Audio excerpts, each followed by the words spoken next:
Come in. Welcome. I'm E.G. Marshall. Welcome to the world of terrifying imagination, to the fear you can hear. There is a green land called the Emerald Isle, where stardust dapples shining lakes that sparkle against blue mountains which fall away to winding bays. But there are darker sides to Ireland, currents that run deep, a wasting, bitter civil war in the north, and everywhere, lurking behind the shamrock and beneath the laughter, a dark world of legend, of banshees and warlocks, of voices on the wind against which the traveler should stop his ears, or the sound of the death bell.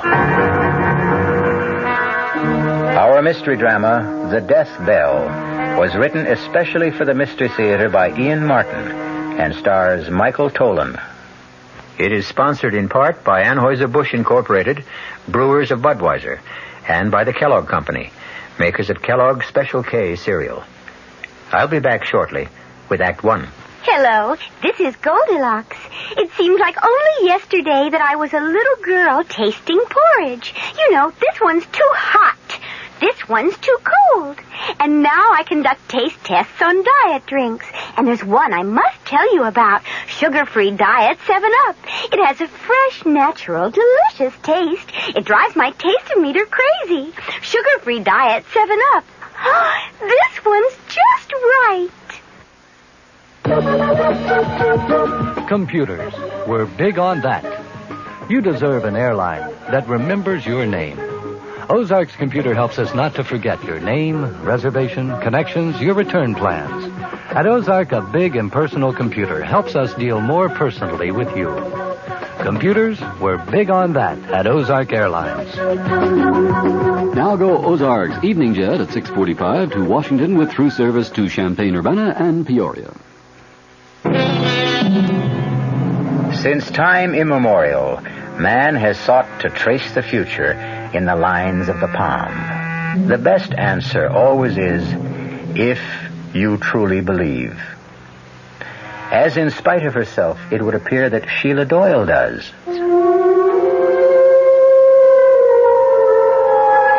The moment I clapped eyes on Benny's cousin from the States, Brian Mackin, there was a bogle tugging at my skirts. And the one look in his hand ran the blood in me cold, for I never saw a shadow plainer.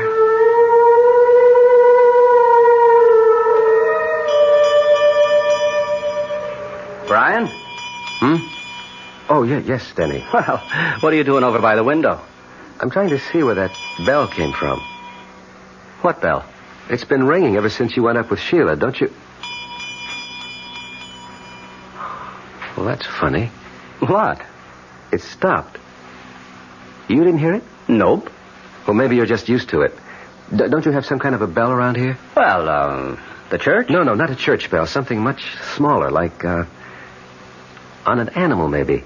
Well, there aren't any animals around. Oh, well, maybe I'm just hearing things after that scare Sheila threw into me. Oh, look, Brian, I'm sorry about that. Sheila's as level-headed as they come about everything except some of the old country superstitions. She wasn't kidding, you know. She really believes in a lot of this. Well, forget it, Denny. I'm not worried about me. I was only concerned about Sheila. She looked all shook up. Oh, she was embarrassed. I think she felt she'd made a fool of herself. I don't think she'll be able to face you again tonight, but by morning she'll cook you a breakfast that'll stick to your ribs. You are going to stay, huh? Oh, I can take the car and run down to the local inn. No, sir, not on your life. My cousin comes all the way from the States. I don't let you get away till we do some catching up. Catching up? Yes. I want to hear all about your wife. My wife? Yes. Sheila and I are so sorry she didn't come along with you. She wasn't feeling herself at the last moment. Yes, I know, so you said. You see, this isn't so much a trip. It's more a sort of pilgrimage. A what? I want to find Carrie Kleiner. I want to see it for myself. If it exists. What do you mean? Well, Brian, I always understood it was just a family legend. You mean to say you've been here in Ireland now for 3 years and you haven't tried to look it up? Man, it's near 250 miles from here and I haven't a car. Anyways, it wasn't my side of the family. Well, it was mine. Or should have been. At the very least from my mother's side. You know that. Well, I honestly don't. All I know is that my mother used to ramble on when she got older about how there was royalty in the blood somewhere far back and the ancestors lived in a castle in the north. Carrig Clena. It was a castle. Huh? The Carrigs were said to be in the direct line of descent from Brian Boru himself. And it was a family custom to name the residence for the family name and for the wife who reigned over it. My great-great-grandmother, Clena, was married to the last of the line, Lord Carrig. Your great-great-grandfather? That's one of the things I'd like to find out. See, I think he was. You think? Lord Carrig didn't. He killed Clena and threw the man he said was her lover from the balcony over the sea to be smashed to death on the rocks below. And he sent my great-grandfather to be brought up by his wife's family, the Mackens. Your great-grandfather? You mean Carrig's son? He refused to recognize him. Claimed he was illegitimate. I see. Well, now, look. Looking for an old lost castle is as good a way as any of spending a vacation. You'll get a chance to see a good bit of Ireland on the way. Now, come on. Let's go get your bag out of the car, and I'll show you to your room.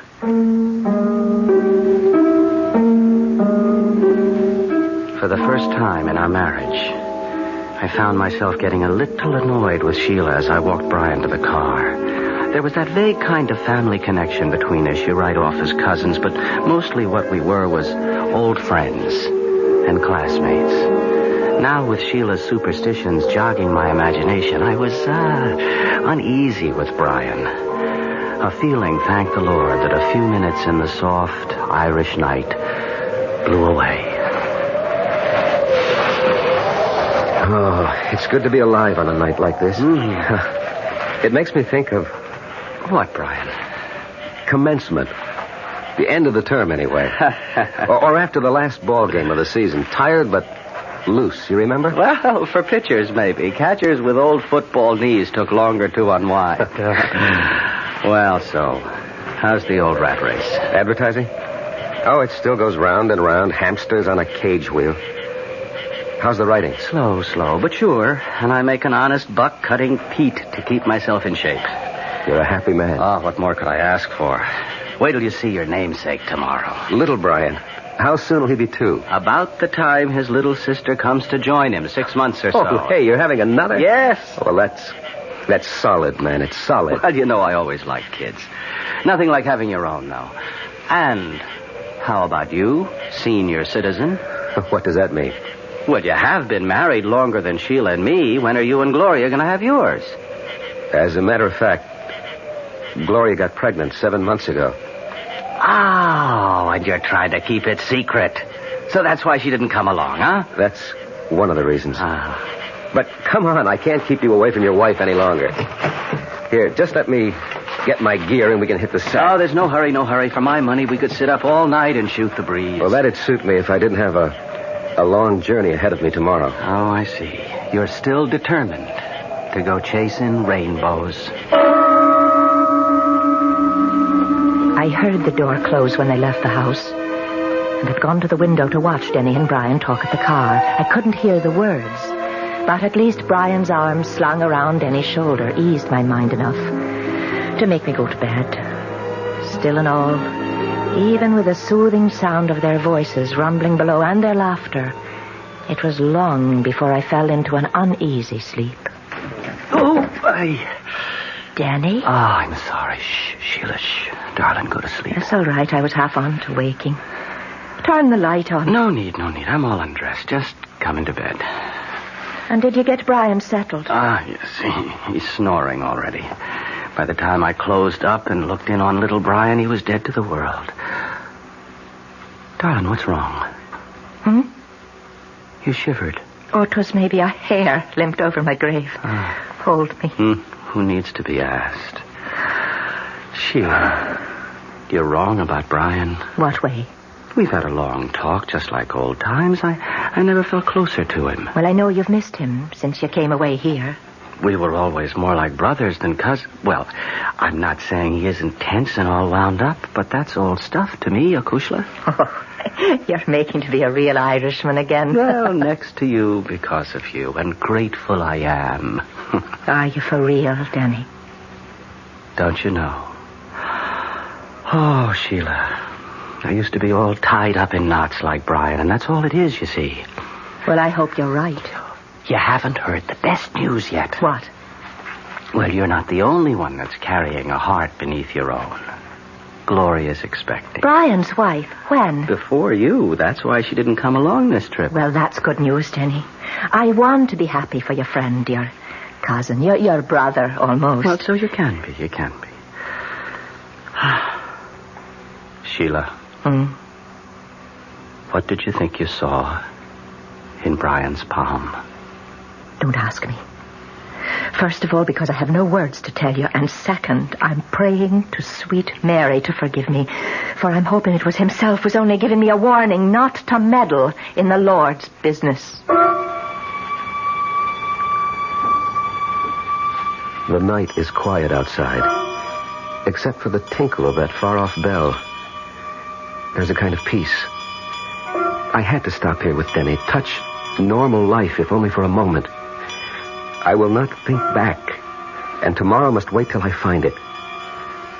I know what it will bring to so many people. I wonder what it will bring to me, Brian Mackin. The last thing I hear is the bell, lulling me to sleep.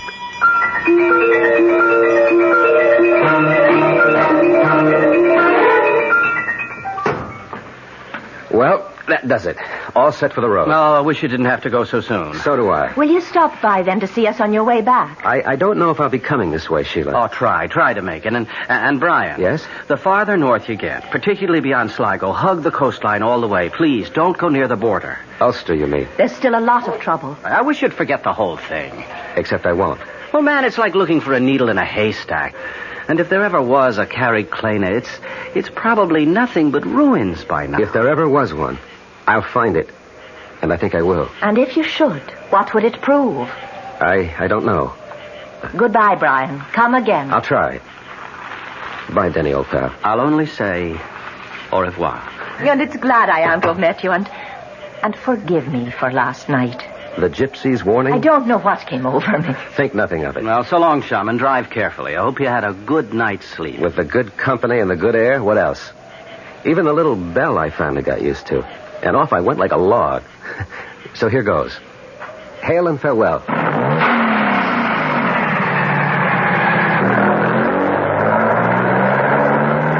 What was that about a bell, Denny? Search me, Mavourneen. When I came downstairs last night after I took you up to bed, Brian was by the window. He insisted he could hear a little bell ringing somewhere, but I couldn't hear it. What kind of a bell was that? Like it was on an animal, he said. Not like a cow, but more, say, like a goat. The Lord and all his saints be praised. No, what is it, Sheila? We should call him back. He should get out of Ireland. Oh, what are you getting all riled up about now, honey? I told you he was holding the shadow of death in his palm. Now I know I made no mistake. There's no bell in this town he could have heard, like you said. Except one. What? The one that's only heard by him it sounds for, and I know it for sure. 'Twas the death bell. Is Brian Mackin really marked for death? And if so, how soon? And how? We will return shortly with Act 2.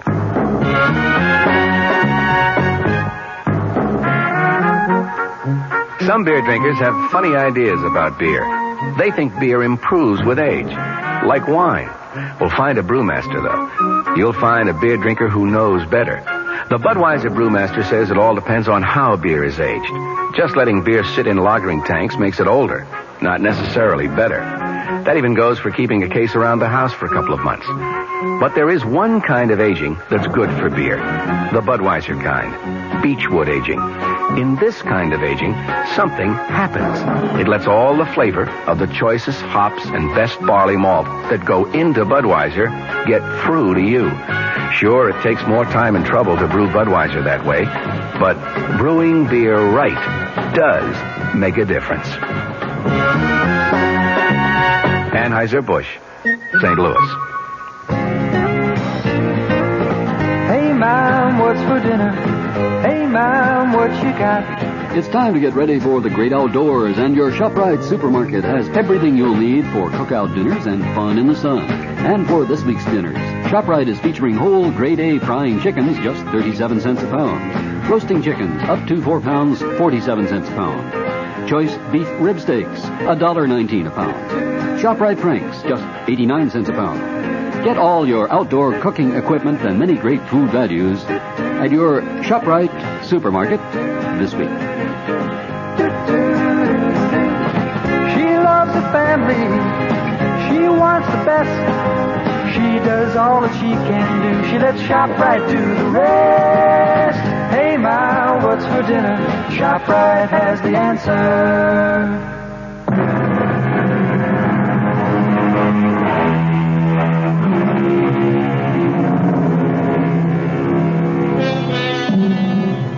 250 miles is a short day's drive as we reckon it in the good old US of A.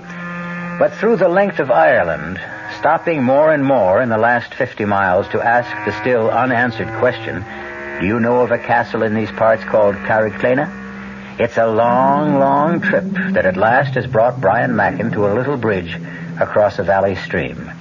Stopping there to eat the lunch Sheila put up for him before he left, he has scarcely finished it as twilight falls. Then, as he dozes for a moment, back against a tree... What? Pull him up! Pull him up! I can't control him! Hold on, don't get thrown! Oh, boy! Oh, easy! Hold up there, hold up! All right, easy, boy, easy. All right. Are you all right, ma'am? Yes, and I'm much beholden to you, sir. Oh, it's my pleasure. What happened? Something frightened my horse. I lost control. May I have the reins, sir? All right, now, stay, boy, stay. Here you are. Oh, thank you, Mr. Brian Mackin. How do you do? I am the Lady Clena Carrig. What? I said I'm Lady Carrig. Of Carrickclena? Well, naturally. Then it does exist. I should hope so. I was just on my way home. Where is it? Just across the bridge and over the hill. Oh, now that I've regained my composure. On my soul, you do look familiar. I didn't catch your name. Brian Mackin. Oh, no. You must be mad to try to intercept me here. Run, Brian. Run for your life. Reach him. Yes. Wait a minute, my lady. If you value your life, stay away from me. I am frozen at her sudden flight. Then suddenly I find myself running after her, laboring for breath over the last burst to the crest of the hill. Oh, damn, the light going. But where? She couldn't have just disappeared into thin air. But she had. In the lowering darkness, I can see the long sweep of the countryside down to the rocks and sea cliffs. And there's no sign of horse or rider, or of any destination they might be bound for, nor any road for a horse to follow, much less my modern car. For the moment, I realize I must return to my car and seek some lodging for the night.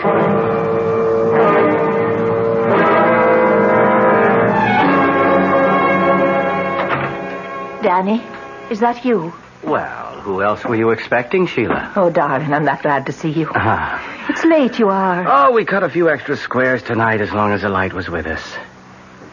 Here, what is it, little bird? You're all aflutter. It's Brian's on my mind. Oh, you'll laugh at me again, I suppose. But as I was laying our little one down with the sun just gone over the hill, I thought I heard him calling, Clena, Clena. Oh, now, Sheila, what's got into you? I wish I knew. I only know somehow we should never have let Brian go off for the north. Something terrible is going to happen to him. And if there is, what could we do to stop it? Well, we should try. Would you have me follow him on Shank's mare? How fast do you think I could walk it? Well, you could borrow the McFadden's car or Seamus' motorcycle. And if I did, where would I head for? Oh, don't fault me, darling, or make me the fool. It's just a feeling comes over me and I can't help it. I want to be wrong. I hope I'm wrong. Sheila, now please, stop worrying about Brian. If anyone ever knew how to take care of himself, that's the guy.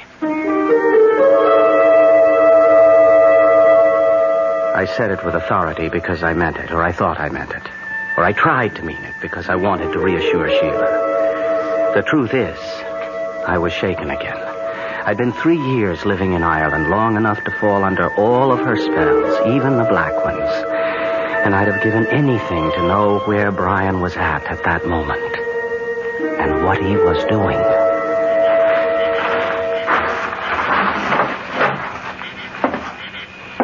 Excuse me, gentlemen. Sorry, closing time is posted. I wasn't looking for a drink as much as I was for accommodations tonight. Well, now, as to that... I'm willing to pay well for it.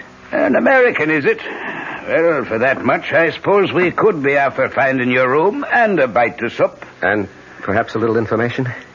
We're not for doing much talking around these parts, in particular to strangers. What would you want to know? Well, something very simple, I hope. Would either of you know where I could find a place called Carrickclena? Carrickclena? Yes, no. What would be after bringing it to these parts looking for the likes of Carrickclena? Well, till late this afternoon, only a dim hope of finding it after all these years. For private reasons. Oh, and what would the private reasons be? Family ones. My great-grandfather was born there. Was he now?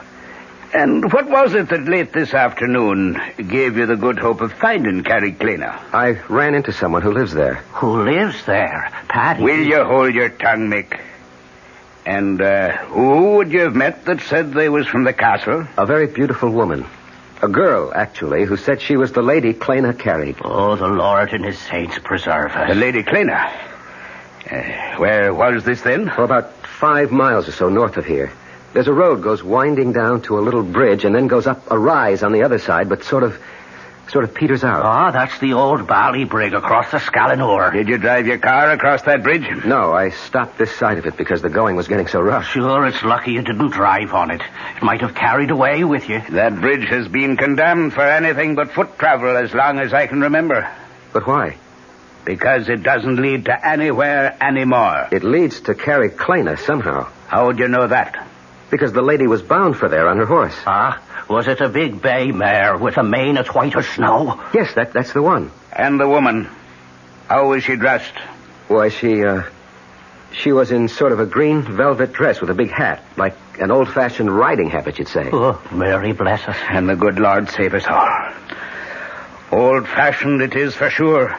For the Lady Clena has been dead these 100 years and more. No, this was a young woman. She was only past her 21st year when she died. That was no real woman you saw this afternoon, stranger. That was her ghost. But I talked to her. Did you now, then? What you saw was never real. And you can take that as gospel. Well, perhaps. I hadn't eaten all day, and I did take a nap under a tree. And 'twas twilight, when all fancies begin. We'll let it go at that, anyway. But Carrickclena, is that just fancy, too? Well, now, as to that... Must you always put your oar in, Mick? I'm talking to the gentleman here, Mr... Mackin. Brian Mackin. It is a good Irish name. I mentioned that my family came from Ireland. So you did. And at least you've had the sense God gave you to come back. I'm Paddy Flynn, and the little runt here is Mickey Mahan. The top of the evening to you. Is it back you are to stay, Mr. Markin? That depends on what I find at Carrickclena. It's little you'll find there. Deserted and empty, and blown by the winds for a century. It's not but a ruin. Not worth the effort to go by it. And sometimes at nightfall, there's a woman's voice that'll call, come away, and ill betide the man who listens. Well, just the same, I want to see Carrickclena. Can you guide me there? Not by night. I wouldn't stir out by night for all the gold in a leprechaun's hoard. Maybe tomorrow. We'll see. It's time we were all to bed. Come, I'll show you your room, Mr. Mackin.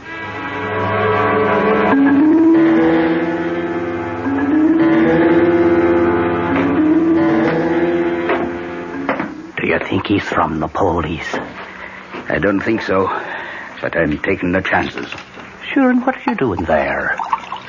I'm making Mr. Mackin a little nightcap, as he requested. Only it will be a little stronger than he expected. How is that, Paddy? Sure, I'm giving him a little extra dividend. Your namesake, as you might say. Who will that be at all? Mickey been? I never heard tell of him. Well, now, that's because he emigrated to Chicago, USA, long before your time and mine. But he gave his name to what's in this little bottle here. Well, it looks like no more than bog water. It'll make you sleep a deal sounder. Now then, you'll take this drink up to him, whilst I go arrange for the truck. It is a good thing we have a full moon to work with this night. To work? Isn't it obvious the guns are no longer safe at Carriclana? We'll have to have them up and away over the border by morning before our American gets to nosing about. Wish 'twere not going by the castle by the dead of night. How else? But she'll be walking again by the full moon. You heard Mr. Mackin saw her abroad in scarce before dark. What kind of soldier are you, Mick, that starts at shadows? Now, let's have no more nonsense out of you. And away up with a drink to Mr. Mackin.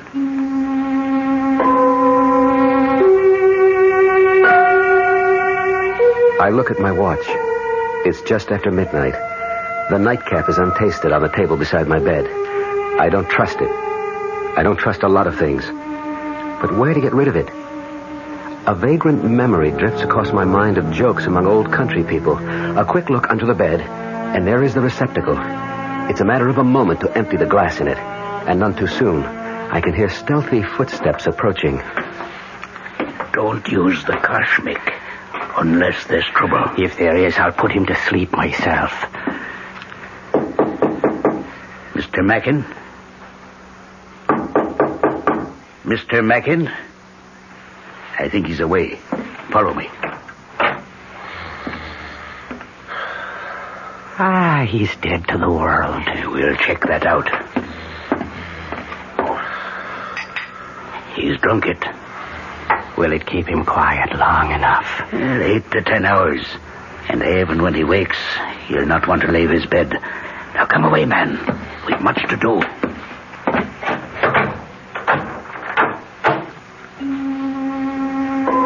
Lying on my bed, snoring, pretending to be asleep, I have listened to everything. But the fall of that heavy lock tells me once and for all, I am a prisoner. But as I wait for them to leave the house, I know that nothing will keep me from Carriclana. I have an appointment there that's been waiting 100 years. And even now, in the still of the night, I can hear the far-off tinkle of that bell and a voice crying. Come away, Brian! Come away back to Carriclana!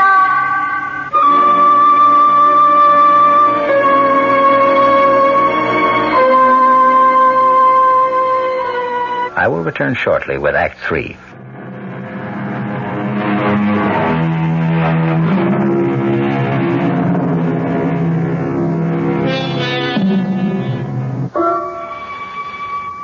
I stand by the window, carefully on the side where the moonlight cannot cast my shadow, and watch the courtyard of the inn below. A small truck like a weapons carrier is there, and Patty and Mick climb into it. In a moment, it has gone to a destination I can only guess. By the time I am out the window, clambering to the courtyard and into my car, there is no hope of following, particularly when I find my distributor cap gone and my car useless. It's a long, agonizing walk for 5 miles, even on a moonlit night. And by the time I have crossed the bridge and climbed to the ridge above, I am at the ragged edge of exhaustion. But there is a reward. Far below, against the restless sea, there are pinpoints of light that move. I am near the end of my pilgrimage, and the bell is sounding again.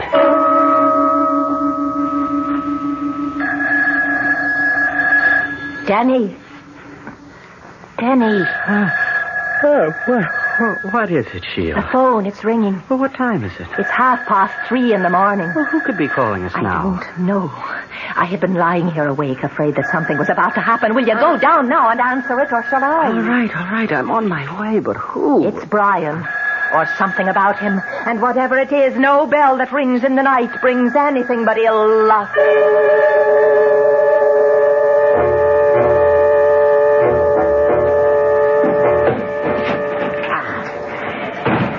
Is that the last of them? Not by a long shot. And damn the moon. It's off away behind the clouds again. I wish I was off away with it. What's the matter, Mick? Are you afraid a banshee'll howl you off to your grave? Well, there's little I like at all about this night. We're all stretching our necks across the gibbet one way or t'other. Well, the sooner we deliver these guns over the border, the safer we'll be. I wish now I'd stood away with a ship that delivered them 3 days ago, and I'd be out of this on the way home. Well, you didn't. So let's have at it and get them away from the storehouse before... Wait a minute. What is it? By the ridge there. The silhouette of a man. Let's get the truck away and hidden around to the seaward side. Hey? You take it. Give me that cush of yours, and I'll handle whatever comes this way.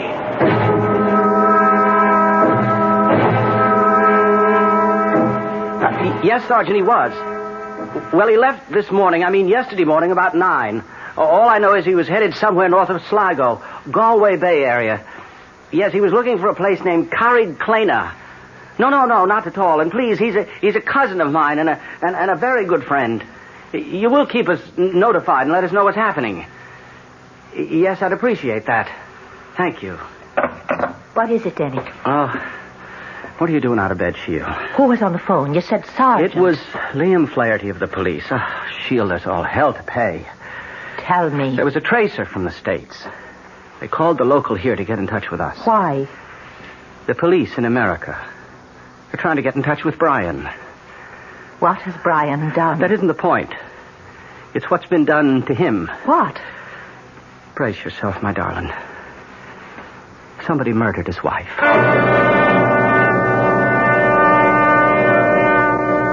A moment ago, on my way down the hill, I could see Carrig Clena full in the moon. What do they mean it's a ruin? It was just as I pictured it. Turrets, mullioned windows with diamond-shaped glass panes, great oak doors, and ivied granite. Now, with the moon hidden, its silhouette looms over me, reaching out to me as I come home at...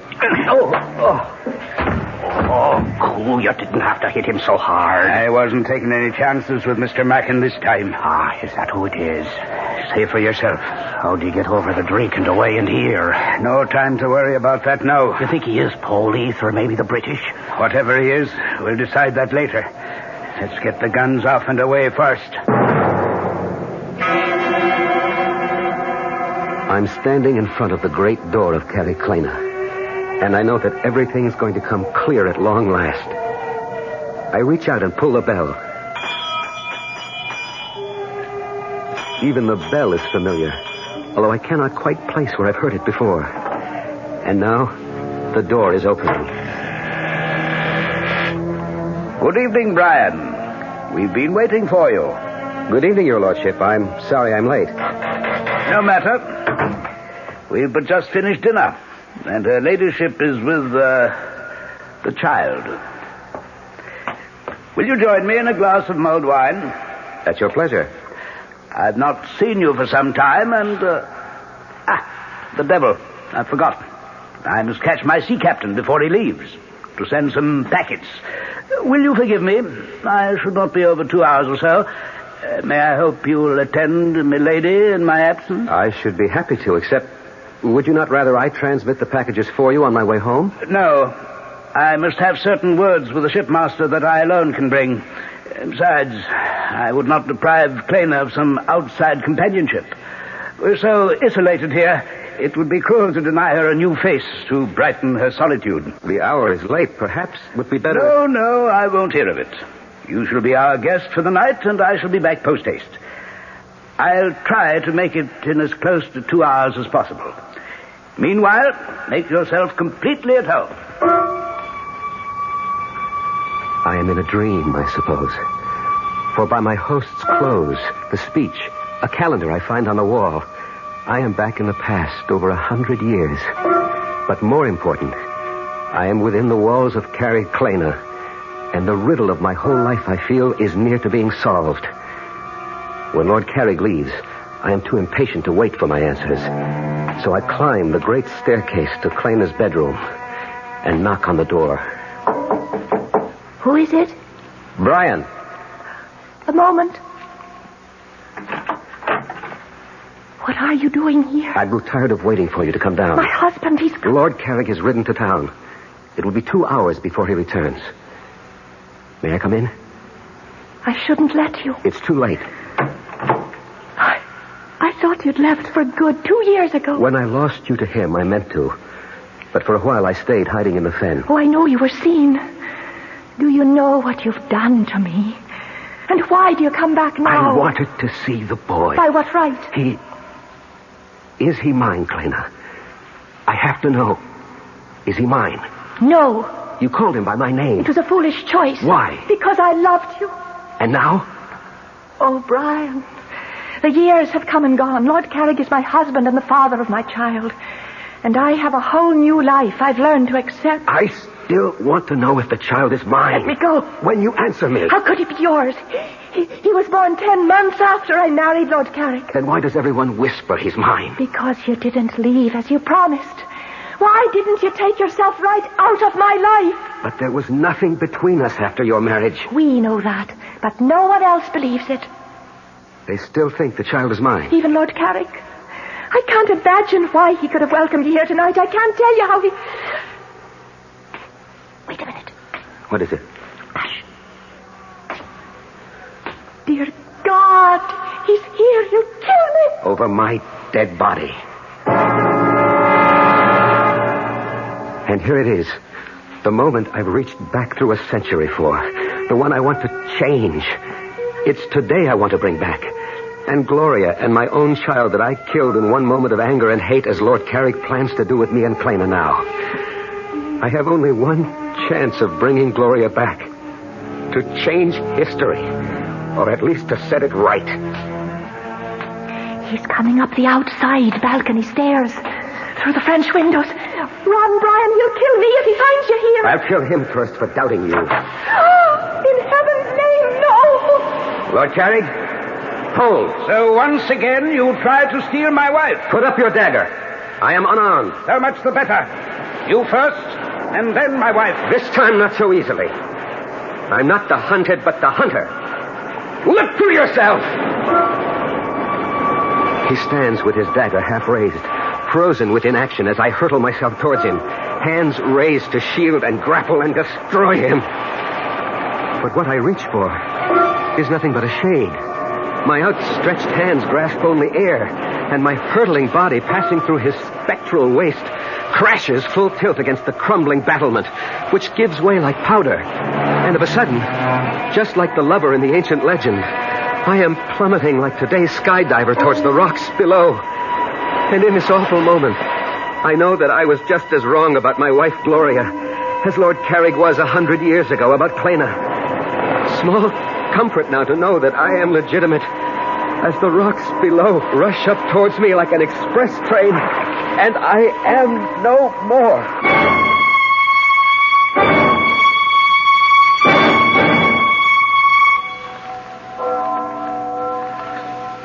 Are you ready, Sheila? In a moment. What is it, darling? That bell. I don't know if I ever want to hear a bell in my life again. That's only the church bell. We didn't ever hear the other one.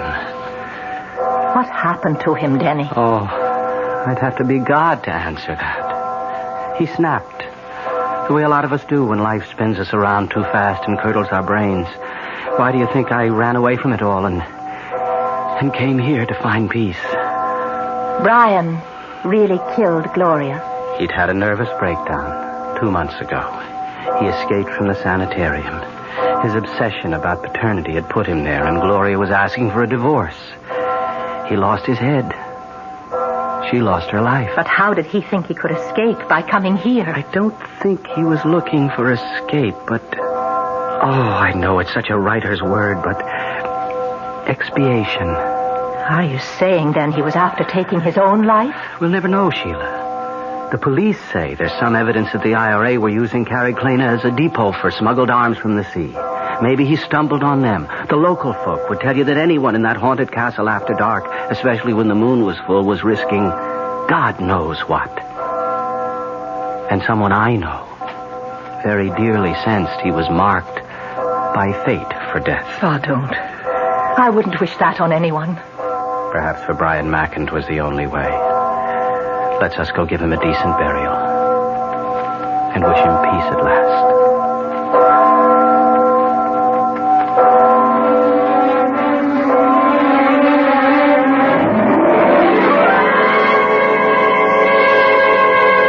A strange tale.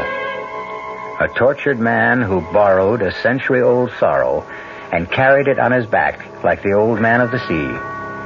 Small wonder he broke eventually under the senseless strain and ran amok. A man to be censured, but also to be pitied. A man for whom the death bell sounded. Let his epitaph be John Donne's, lest you stop to criticize too harshly. Ask not for whom the bell tolls. It tolls for thee. I'll be back shortly. Oh, sure. You can talk about good-tasting diet drinks, but I know. I'm Goldilocks, and here at my taste-testing laboratory, I taste-test them all. And nobody's been drinking my diet drinks until I tested sugar-free Diet 7-Up. And then, kabloomy! Every bear wanted some. Diet 7-Up is fresh, natural, delicious. Sugar-free Diet 7-Up. This one's just right. North Jersey is certainly getting a higher yield this spring, especially with Suburban Savings Special High Yield Savings Certificate that you can raise for fun and profit.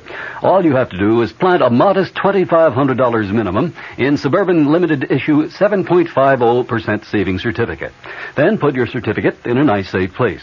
Suburban takes care of the rest by compounding interest continuously from day of deposit paid quarterly. You'll get a nice, healthy 7.90% effective annual yield on your 7.50 savings certificate when you let it grow from 4 to 10 years. Early withdrawal prior to maturity is, of course, subject to a substantial penalty.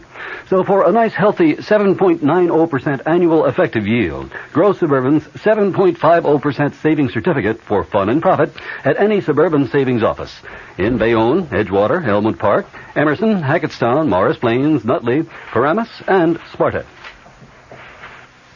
Our cast included Michael Tolan, Marion Seldes, William Redfield, and Guy Sorrell. The entire production was under the direction of Hyman Brown. Radio Mystery Theater was sponsored in part by new sugar-free Diet 7-Up. This is E.G. Marshall inviting you to return to our Mystery Theater for another adventure in the macabre. Until next time, pleasant dreams.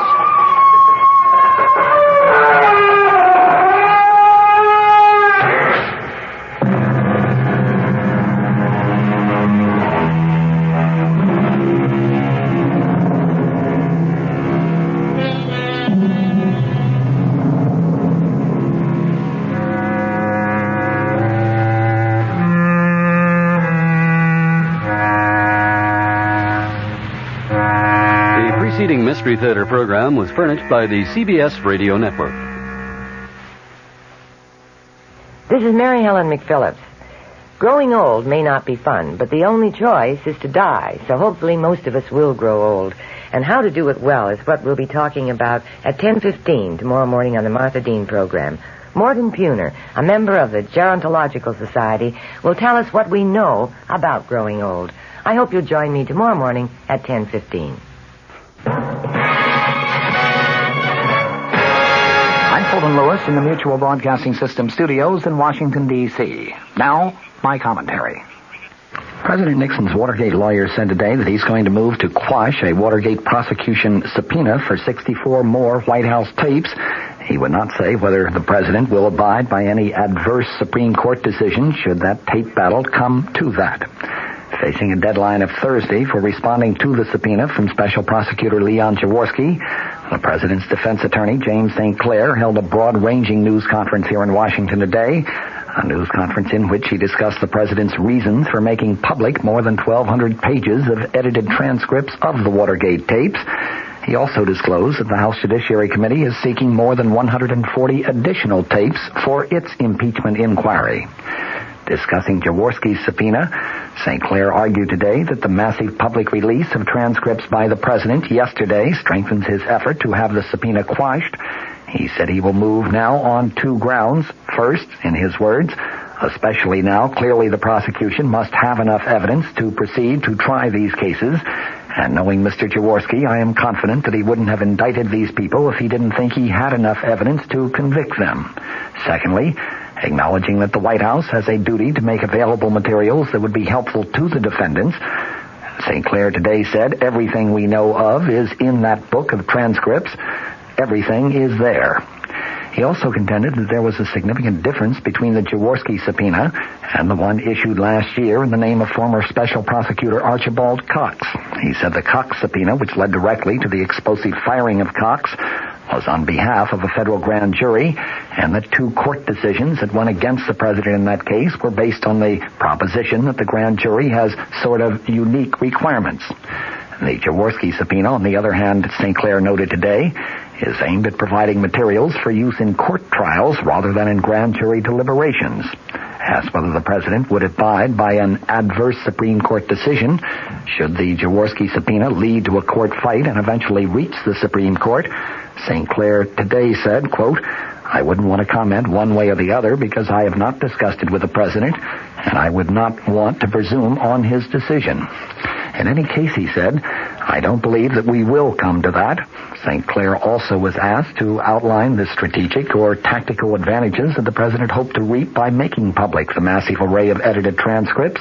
He cited the following as the basic consideration, and I quote, people were getting more and more imbued with the idea that the president had something to hide to the extent that it endangered the presidency. The facts ought to be known, and then let's argue about them. The president's Watergate attorney, James St. Clair, today volunteered that the staff of the Judiciary Committee is seeking tapes of 141, 142 maybe, those additional presidential conversations. He said he hoped the committee would take a second look at that request in light of Tuesday's disclosures and decide not to press it. Since most of these tapes are understood to deal with the controversies involving milk producers and the ITT, St. Clair was asked if he meant to suggest that the committees should forget those 2 issues. He said, based on what I know about it, the answer is yes. St. Clair made it apparent, however, that he is not opposed to providing additional materials relating to political contributions by the milk producers and the administration's controversial decision to raise milk price supports. He was asked if he felt that yesterday's disclosures might prejudice the cases of Watergate defendants that are still facing trial. St. Clair said, I do not think so. But as far as the conduct of the case is concerned, that is the first responsibility of the special prosecutor. Reminded that at one point in the bulky volume of transcripts, the president suggested to John Dean, who was then his private counsel, that witnesses in the Watergate proceedings might have conveniently faulty memories while under oath, St. Clair today said, as the president said, there are unfortunate remarks in there. Urging that the transcripts be looked at as a whole, he said the danger of this is to pick out a phrase here or a sentence there. The president's attorney also was asked if he thought it had been appropriate for the president to discuss at length payment of hush money to some Watergate defendants, as one transcript shows. St. Clair today responded, I'm sure if he had to do it all over again, he wouldn't have done that. The president is looking to the American people for vindication in the Watergate issue, while House impeachment investigators meet tonight to decide their next move in the quest for White House evidence. A majority of the House Judiciary Committee evidently was dissatisfied with the edited White House transcripts that the president delivered yesterday in lieu of tapes of those 42 presidential conversations that the committee had originally subpoenaed. The panel's Democratic majority planned to stop short of any formal demand for enforcement of the subpoena in favor of seeking bipartisan support for a simple statement declaring that the president had failed to comply with the subpoena. It was clear from the time that the president disclosed his transcript plan on Monday night that the support he sought was far beyond Capitol Hill, that his eventual goal was to try to persuade the American people that he did have no advance knowledge of the Watergate break-in, that he had no knowledge of the cover-up of the Watergate issue, and that he was providing investigators with a full story of his role.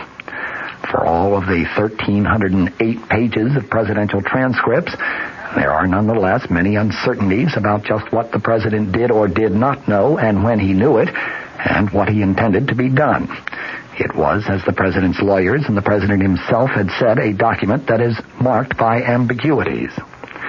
One White House covering statement that was delivered with the transcripts declared, in all of the thousands of words spoken, Even though they often are unclear and ambiguous, not once does it appear that the President of the United States was engaged in a criminal plot to obstruct justice.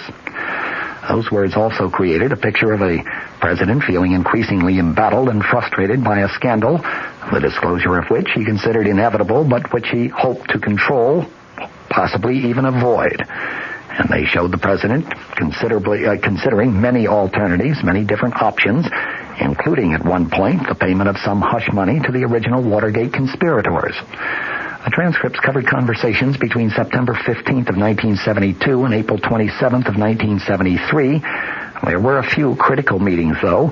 There was one on September 15th of 1972. That was the day that the indictments were returned in the Watergate break-in case.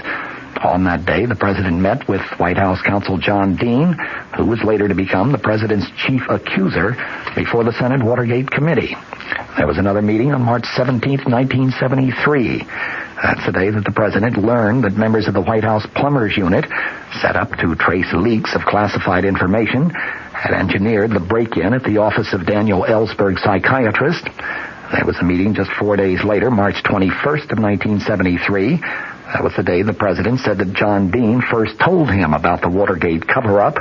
Numerous alternatives, including meeting demands for hush money, were considered by the president, by John Dean, and by White House aides H.R. Haldeman and John Ehrlichman.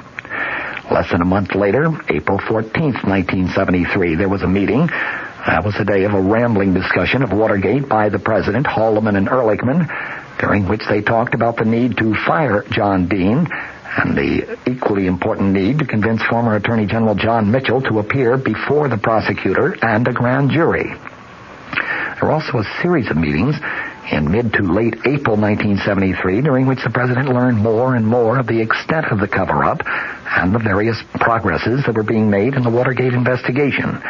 Those sessions climaxed with decisions to finally accept the resignations of Attorney General Richard Kleindienst, Haldeman, and Ehrlichman, and of course also the decision to fire John Dean. After voting to revise oil taxes, the House Ways and Means Committee is turning to general tax reform, but a personal income tax cut does not seem to be on the panel's present agenda for possible action. The committee was at work again today on a sweeping series of items, ranging from cutting Social Security taxes to reviewing tax shelters and tax treatment of capital gains, and from tax provisions for single people and married couples to tax simplification involving itemized deductions. Tax staff experts told newsmen following a closed-door committee meeting yesterday that the panel plans to consider this material in the next 60 days and may have to omit some of these items from the list, but hopes to cover as many of these as possible. Missing from the listing of more than 25 topics, though, was a general personal income tax cut along the lines of a $5.9 billion measure that has been suggested by some members of the Senate. In the Senate, that body voted today to let states decide whether a motorist could buy group health insurance to cover accidental injuries. The action came as the Senate neared a final vote on no-fault automobile insurance, which would compensate accident victims without regard to who caused the accident.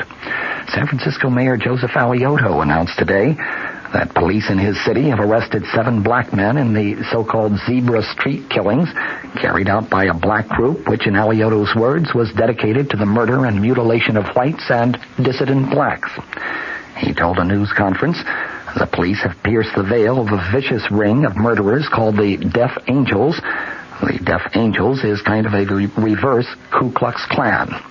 12 whites have been killed, 6 others wounded in San Francisco in very random, very unprovoked attacks over the past 6 months. From the Mutual Broadcasting System studios in Washington, I'm Fulton Lewis, and that's the top of the news as it looks from here.